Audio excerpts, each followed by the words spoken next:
Good morning, everyone. Welcome to the lecture. Today we would be discussing about different organs of mucosal immune system, that is primary lymphoid organ and secondary lymphoid organ, that basically takes part in providing immunity or providing protection to the host body.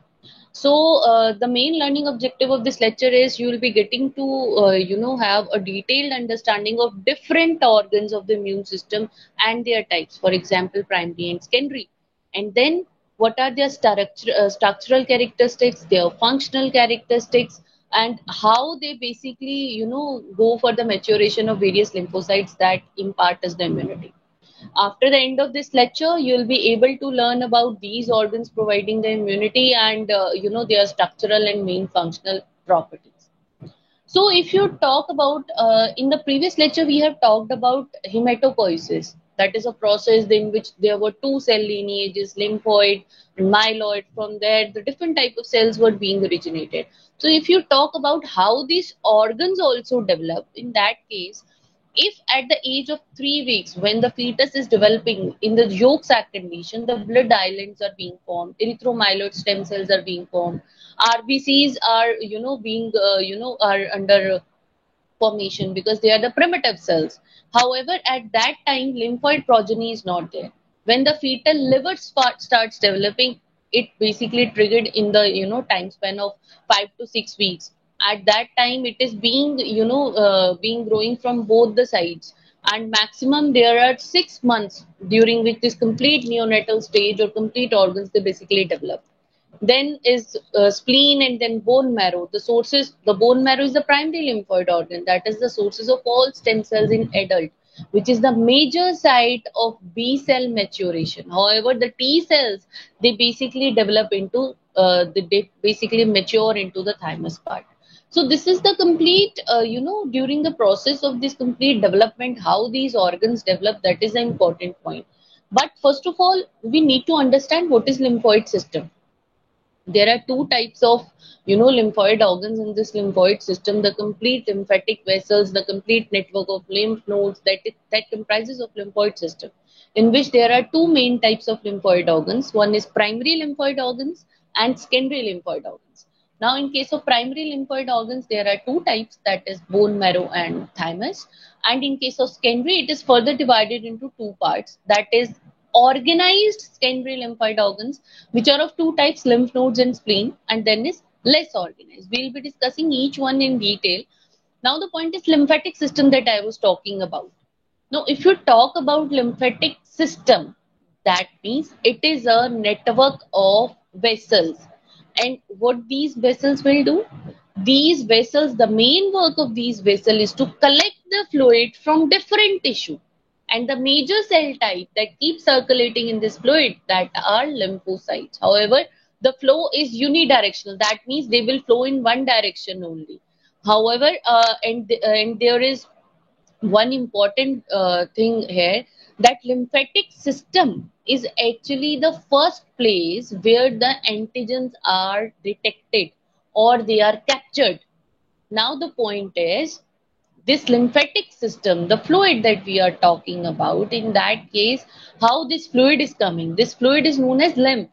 However, the plasma from the blood, it also seeps into the tissue.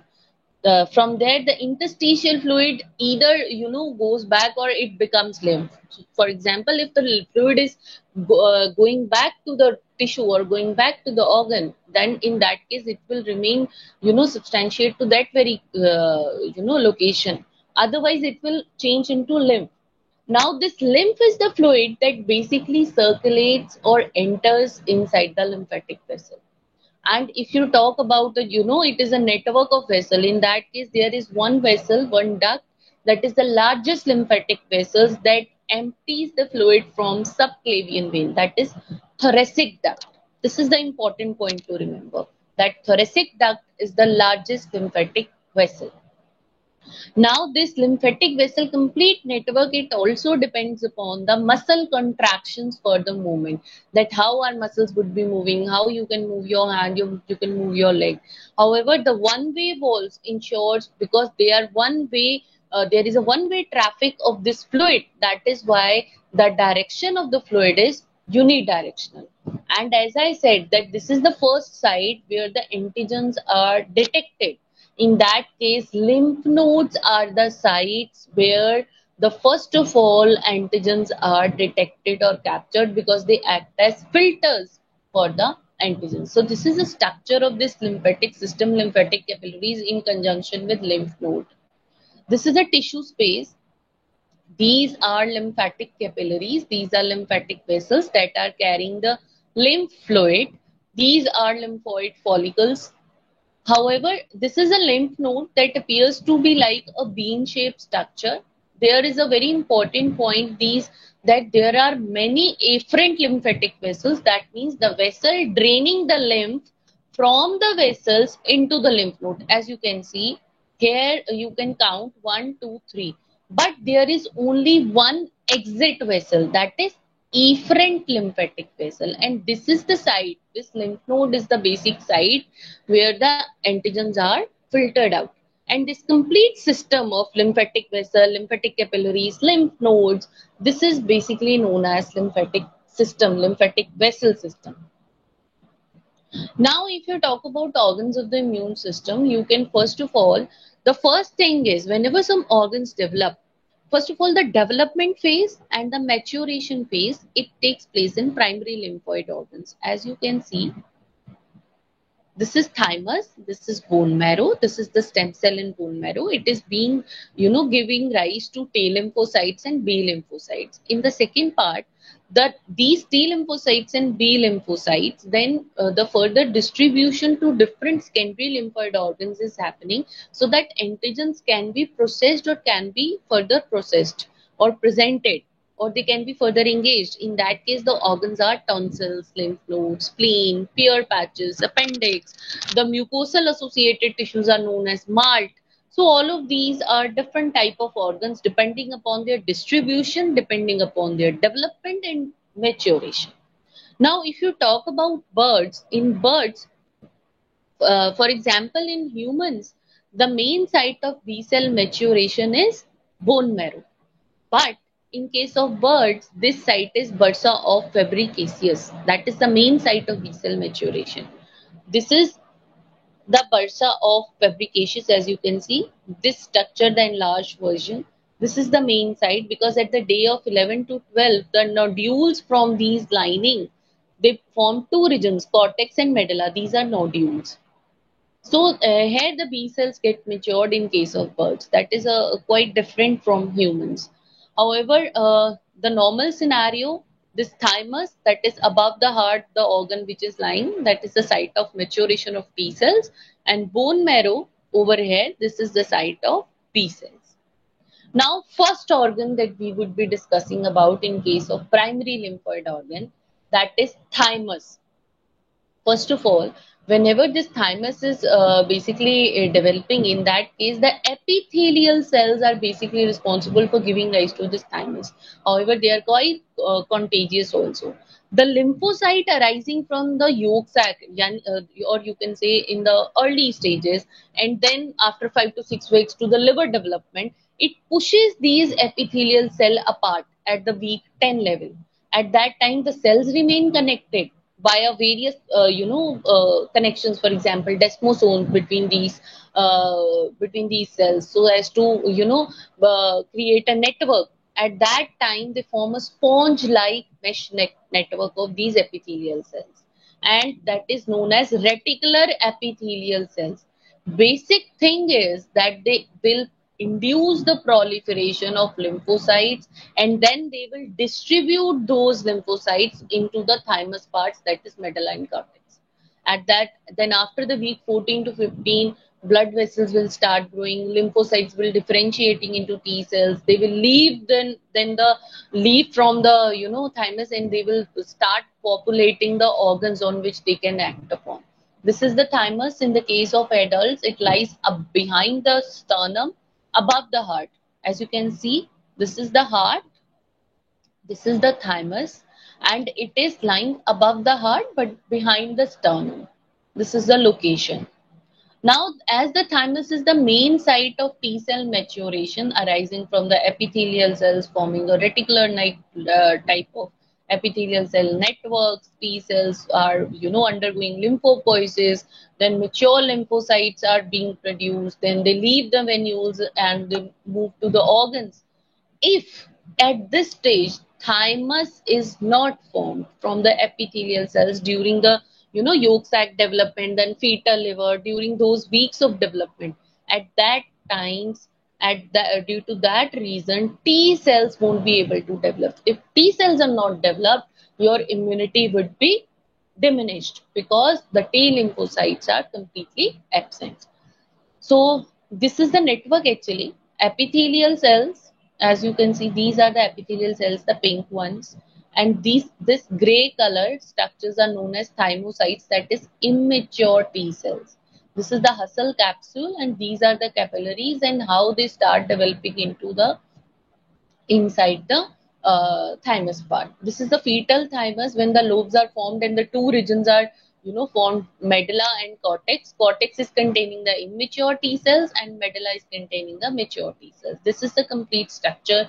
If if you want to draw a hypothetical structure that how this is happening, in that case, as you can see, this is the subcapsular region, cortex, corticomedullary junction, and this is medulla region. In this case, this is the immature CD3 negative, 4 negative, 8 negative, double negative thymocytes. That means immature T lymphocytes. From here, they will be, converting into, they will be undergoing the, processing in which they will be pushed along the epithelial cells. As you can see, these are cortical epithelial cells and surrounded by these cells, and they will be becoming double positive thymocytes. After that, they will differentiate into dendritic cells, and the mature T lymphocytes would be produced. Either you can say they can further proliferate into helper T cell or cytotoxic T cells, and then they will leave the venule. As you can see here, the venule is formed. From the venule, they would be moving towards the peripheral organs. Now the point is adult thymus. What is adult thymus? Basic point is this T cell maturation, their production, proliferation. It basically, the production peak is normally achieved prior to puberty. However, after that, while entering into the adulthood, the complete T cell production, it is greatly reduced. That means thymus undergoes inevolution, or you can say fatty infiltration and lymphocyte depletion. So this is the structure. This is the only organ that get decreased in size with increasing age. As you can see, at the time of birth, it is weighing around 50 grams. After, with increasing age, the size is decreasing, and this is the only organ that undergoes this very phenomena. This adult thymus, how it undergo in evolution, as you can see, cortex, adipose tissue, medulla region, and these this is a stained picture of adult thymus. Now, however, the constant research is being carried out to study more about it, in which scientists are continuously working. So, and they have evenly grown a fully functional organ from a transplanted, laboratory created cell. That means under the in vitro condition, and they have implanted that thing in an animal for the first time. And what they do, they trying growing a working thymus, that is the main organ in which T lymphocytes are getting mature. As you can see, this is the left picture. Thymus epithelial cells are developed from the MEF cells by reprogramming methods, these fluorescent label cells. And on the right side, this is the transplanted to a mouse kidney so as to form an organized and functional mini thymus from where the T cells can develop. Now, in overall, we can say, if you talk about the gross structure of this thymus, it is a bilobe structure. The location is above the heart. If you talk about microscopic structure, the main part is it is capsular. That means this organ is completely lined with the capsule, and its lobule, that means the inner material, is divided into main two parts, outer cortex and inner medulla. And it reaches or it achieves the maximum size during puberty. That means it will weigh higher in case of infants and lower in case of adults. As you can see, 70 grams in infants, 3 grams in adult. And 95 to 99% of T cells that develop in thymus, they sometimes due to self reactivity or due to no reactivity, they die inside the thymus. The main part, cortex and medulla, and however, in case of rat, the immature T lymphocytes, that is thymocytes, they are found to be sensitive to many kinds of steroids or corticoids, for example, glucocorticoids. So this is the complete dividing part, cortex and medulla. As you can see, this is pink one is the capsule, and these large projection, these are the blood vessels. As you can see, this is the dividing thymocyte. As you can see, they are trying to fuse, they are trying to divide over here. These are the trabecula. This is the blood vessel. These are the dead cells, the dotted one. These are the immature thymocytes that they will divide and then further develop. These are few nurse cells that will help them to mature. These are cortical epithelial cells so that they can pushed along with it so that it can further develop. These are interdigitating dendritic cells. This is Hessel capsule. These are few macrophages. That is the major site. So the main function of thymus is to taking up of immature T cells and then produce mature immunocompetent T cells, and also to exhibit large diversity of T cells. That means they can proliferate into, or they can expand into helper T cell, cytotoxic T cell, regulatory cell, suppressor T cell. And after that, T cell selection, that is negative T selection, is very important. That is basically dependent upon MHC antigen complex recognition, because they can aid in recognition of MHC non-self antigen complexes, MHC self antigen complexes. Sometimes they, due to some adverse mechanism, this recognition is also not being performed. So the T cell selection part is very important in case of thymus. However, if thymus is removed, in that case, it is known as athymic condition. It can be natural if the development is not proper, or it can be, removed surgically. Next organ is bone marrow. If you talk about bone marrow, the microscopic structure is, it is very less defined as compared to thymus. Like in thymus, we are discussing, it consists of cortex region, medulla region, there are trabeculae, there are nerve cells, there are thymocytes, there are epithelial cells. But in case of bone marrow, all these things, this well-defined structure is not there.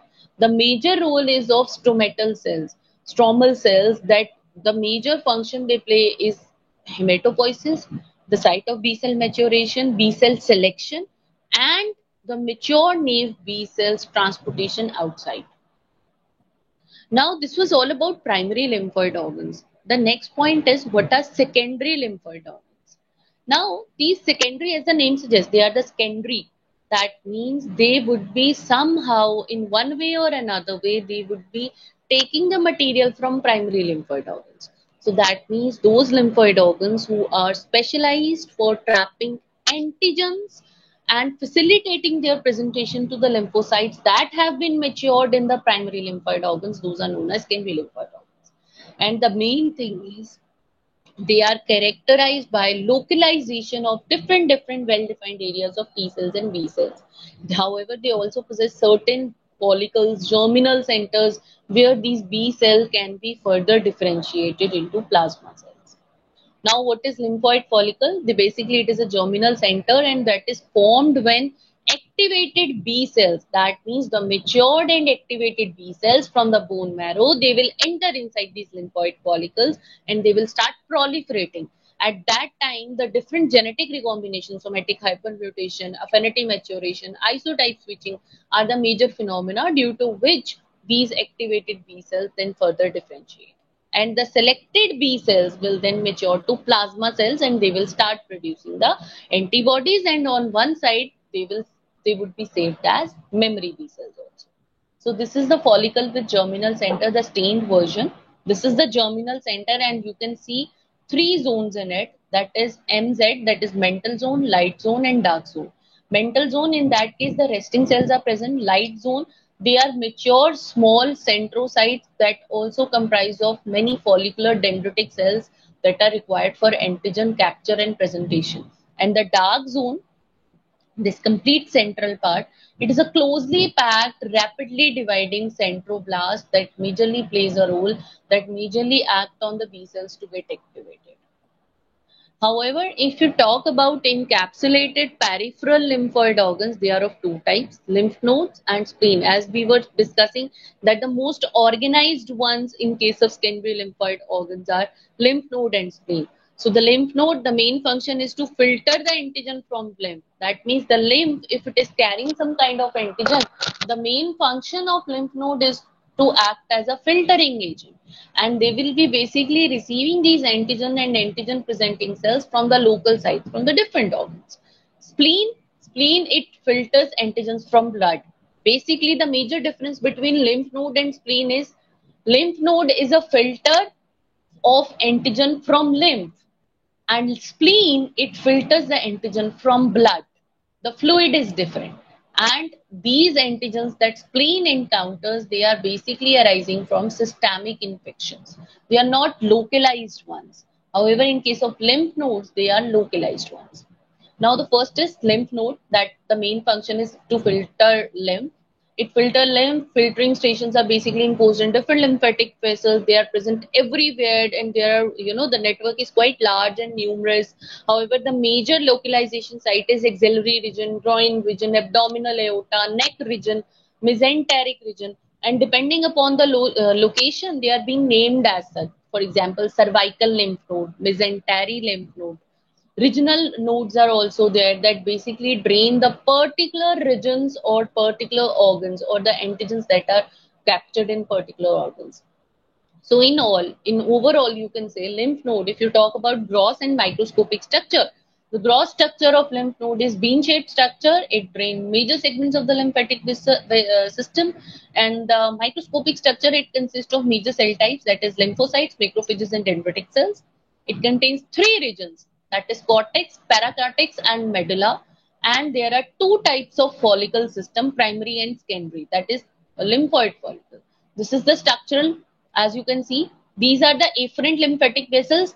I am again repeating this point. There are many afferent lymphatic vessels that are draining the lymph inside the lymph node, but there is only one efferent lymphatic vessel, as you can see here, that will take up the mature, that will drain these mature lymphocytes to the targeted site. Now, in this region, if you enlarge this region, the outer part is capsule, this pink one. These are the germinal centers. As you can see, these round structures, and inside these germinal centers, B lymphocytes, they basically mature. These are the B lymphocytes, germinal centers. If you enlarge this region, because there are two types of the main lymphatic system that is entering, that is lymphatic artery and lymphatic vein, and these are the post capillary venules at the top. If you will enlarge this section, this is the cross section of it, that how these cells are basically developing. These are the regions. This is the capsule, the pink one, lymphatic artery, lymphatic vein. This is the cortex region, this is the paracortex region, this is the medulla region. Now, if you talk about the properties or all type of cells that are comprising in these different areas, there are multiple afferent lymphatic vessels. The cortex region is rich in B cells, follicular dendritic cells, macrophages, primary follicles, germinal centers. In case of paracortex, there are dendritic cells, macrophages, and T helper cells. In case of medulla region, that means the most interior region, that is rich in plasma cells. That means activated B cells that have the capability to produce antibody against specific antigen. The post capillary venule, that is the main function is to allow lymphocyte migration from circulation into lymph node, and efferent lymphatic vessel, that produce that lymphatic vessel will be rich in effector lymphocytes so that it can reach to the peripheral organs. This is the structure actually. This is the lymph node, this central part, and these are the lymphatic vessels. Now that means the main function is, this is the first line of response to antigen. Secondary follicle is the main site of B cell proliferation, maturation, differentiation. The specificity is quite high because the plasma cells that are being produced, they are very specific. 90% of the cells, B cells, they sometimes die through the apoptosis because if no antigen is being captured. After antigen stimulation, the lymphocyte number, it increases exponentially inside the efferent lymphatic vessel. And if you remove this lymph node, then it is known as lymphadenopathy. The procedure is known as. Next is the spleen. The main function is to filter out blood, as in contrast to the lymph nodes, in which the main fluid that was entering, that was lymph. But in case of spleen, it is blood. That means any kind of antigen or any kind of infection that has colonized in our blood, that would be filtered out by spleen. This is a oblong purple body of the size of fist. You can say it is the size of fist, like this. Onto the and it is present onto the left side. The surface is quite smooth except for the hilus part, onto which blood vessels are entering or leaving.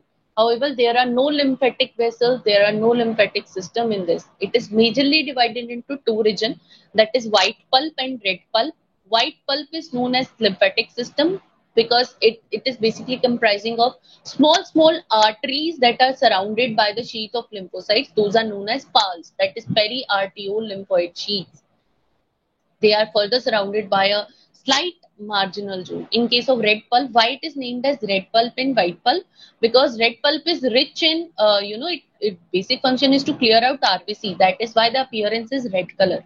And however, there are many cords of cells that contains erythrocytes, macrophages, dendritic cells, lymphocytes, plasma cells, and they contain many of sinusoids also. So this is the actual structure. If you see the spleen, the cut surface, you can see. So you can see this red region is red pulp, and these white patches are basically showing the white pulp.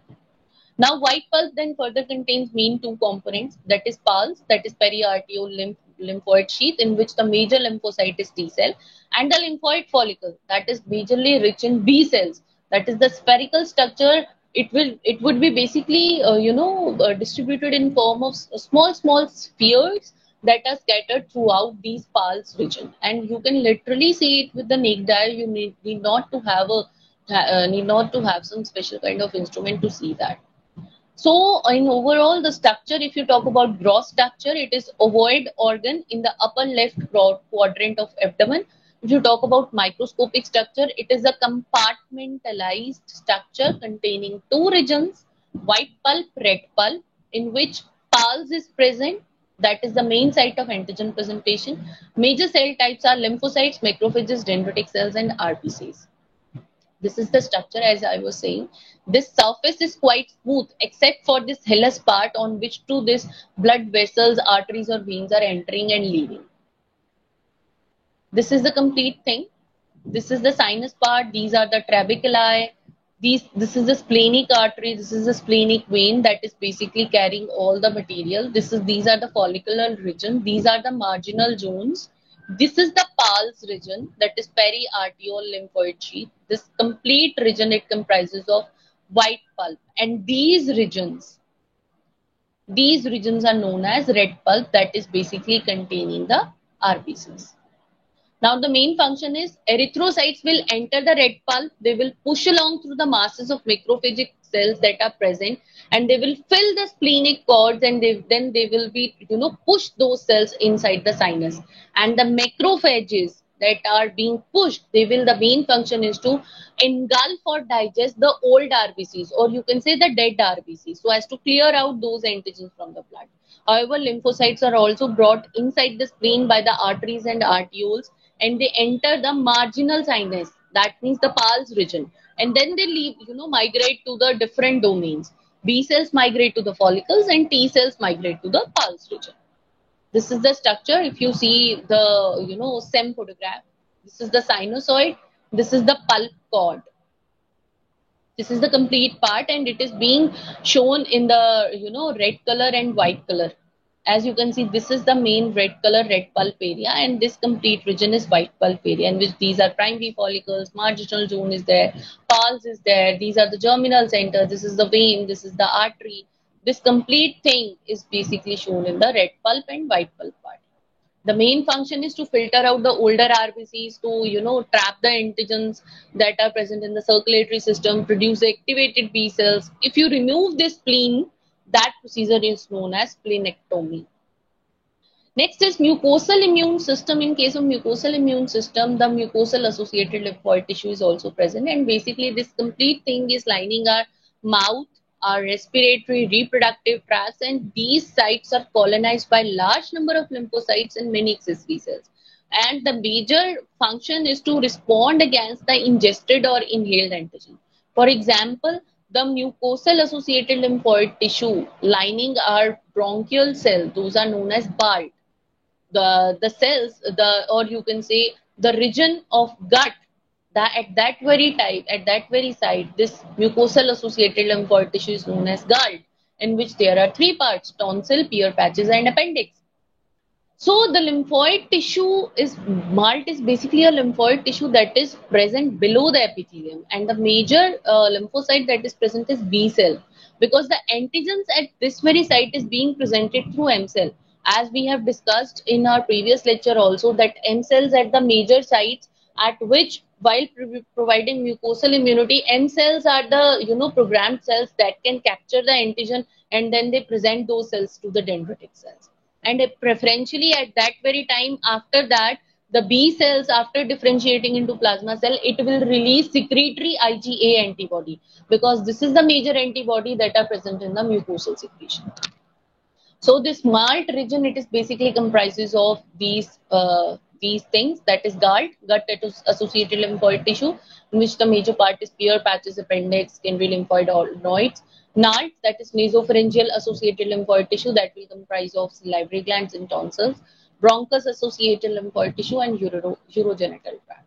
Now the first is tonsil. This word is derived from a Latin word tonsa, that means stake set up on the shore. At the entrance to the gastrointestinal tract, this organ is present, and it contains one pharyngeal, that means one adenoid, two tubal, two palatine, and one lingual region. This is a follicular structure that is rich in lymphocytes, macrophages, and mast cells, and there are many germinal centers that develop only in response to particular kind of antigen, and this is the major site which provide protective role in case of many infections of urinary reproductive system. These are the human tonsils. Palatine region, as you can see, one palatine. The second position is, this is the lingual position. This third one, this is the pharyngeal position, and this is the tubal position. And this is the complete organization of these four sites. This is the aggregated lymphoid follicles that normally, appear in the form of cracks and puffs, and this is known as crypt. And this complete, cracks and puffs they are lined with the stratified squamous epithelium cells, as you can see. These cells. This is the pharynx part, and these cells are known as tonsils. They are basically, what happens is, these complete cracks, they get filled with the slod of cells or the dead lymphocytes and fluid. At that time, this complete dead cells and these fluid, it acts as a very good medium for the growth of bacteria. That is why sometimes infection may happen there. Another one is Peyer's patches. Peyer's patches, the location is, it is found in the ileum, that is small intestine, in the wall opposite to the mesentery, as you can see here. This is the position, and it is a collection of individual lymphoid follicles that are shown in pink color, as you can see, these one. And they are scattered between the microvilli region. You can say they will appear like puff balls in a lawn. This is the plane of cross section. As you can see, these are the Peyer's patches that are present. Now talking about M cells, because M cells are the main cell types which are present onto the surface of Peyer's patches, and they are the main specialized cells that can uptake the antigen from the gut, as you can see. This is the villi, these are the lamina propria region, these are the M cells, and in the submucosal regions, this is the high endothelial venule into which lymphocytes leave. This is the germinal center, which is only formed when some antigen is encountered. At this Peyer's patch site, these B cells, T cells, lymphocytes from lymph vessels, these M cells, they play an important role in capturing it. M cells will capture the antigen, they will, activate the B cells. These B cells will produce antibodies against that cell in response to helper T cells. Macrophages will also get activated so as to clear the antigen. This is the diagram we have discussed in previous lecture also, in which we discussed about how these M cells, they basically capture it, then they get B cells differentiate into plasma cells. Plasma cell produce secretory antibody IgA, so as to provide the immunity. Next is appendix. It is a bomb-like projection that is present onto the human large intestine, and its length is around 10 to 15 centimeter and diameter is about 8 mm, in which the major lamina propria region, it contains diffuse lymphoid tissue that is packed with around many lymphoid follicles, more than 200 lymphoid follicles. The major site is it is associated with intestine. And the major function is to give response against any kind of antigen. That is why it provides immunity in case of gastrointestinal tract. This is the appendix part, that how it is being associated with the large intestine.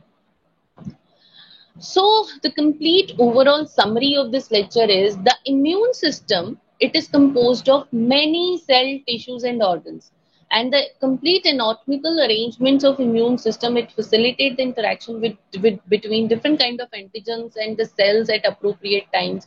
After that, the cells get matured and they provide the immunity at the different mucosal system and from the and to the different organs also. The gut mucosa, or you can say the gut mucosa, or the in case of mucosal system, the gut mucosa is the largest and most dynamic immunological environment of the body. It is most often the first point of pathogen exposure. This is the first site. In many microbes, they basically get used to it as at a beachhead to enter inside the body. And the gut immune response, that means if some antigen or if some bacteria happens to colonize our gut, in that case our gut immune system shall be so strong and it needs to be ready at all the times, so that they can mount an appropriate immune response against that very antigen. But at the same time, this gut immune system, this gut microflora, is also exposed to many type of environmental antigens, food particles, commensals microflora, which need to be tolerated by our body, that too by the tolerance layer of our body. And if in case some misdirected or false immune signal is being triggered, in that case the harmless antigens, if some immune response is mounted against those antigens or those molecules which are not you know uh, infectious in nature, in that case the person can be suffering from many kind of food allergies and many inflammatory bowel diseases also. So, in nutshell, we can differentiate this primary and secondary lymphoid organs. You can call it as primary lymphoid organs as central lymphocytes and secondary lymphoid organs as peripheral lymphocytes. The main function of primary lymphoid organ is maturation, education, and differentiation. Size is, the primary lymphoid organ will increase in size into you can say till the puberty is reached. However, the secondary lymphoid organ, the small size is there all across the life. And if you remove the primary lymphoid organs, in that case the removal can be done after the immunity. However, if secondary lymphoid organ is removed, the puberty is not at all effective. In case of reaction to antigen, primary lymphoid organ, they can't react with the antigen because that are the sites of major lymphocytes maturation, differentiation. How in case of secondary lymphoid organs, they are the major sites onto which the antigens are reacting. These are few further reading links. There is an animation displayed in a paper published in Nature, and this is the reference to that, onto which the complete animation is showing the how are these primary and secondary lymphoid organs are basically taking part in providing us the immunity in the gut mucosal system. So you can go and check on that thing. This is the NPTEL course link which you can access for the reading thing, and this is the book that is QB Immunology that you can refer. These are few MCQs pertaining to this lectures, that what type of cells are primary lymphoid organs, whether they will comprise of some lymphatic system or not, what are the different sites of antigen capturing, how the B cells are getting matured, where the B cells get matured or T cells get matured. So all of these MCQs are basically dependent upon this lecture that is already uploaded onto the LMS you for so that you people can attempt it. Thank you so much for listening.